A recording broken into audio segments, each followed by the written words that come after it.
Hey friend, if you have a phone number like this and they have slash and space and some more digit and less digit and some 3 number, so let me show you a trick that you can pull all in once.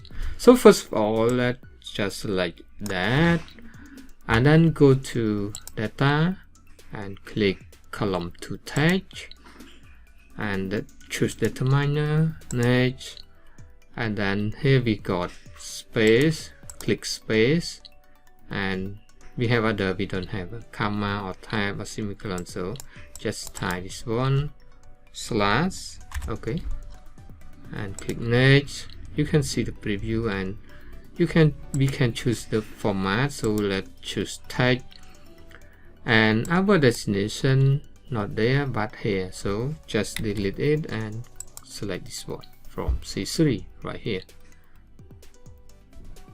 So let's finish.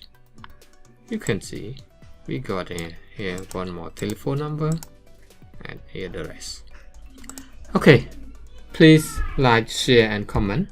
Okay, hope you learned something from this video. If you like, please like, share, comment. See you next time.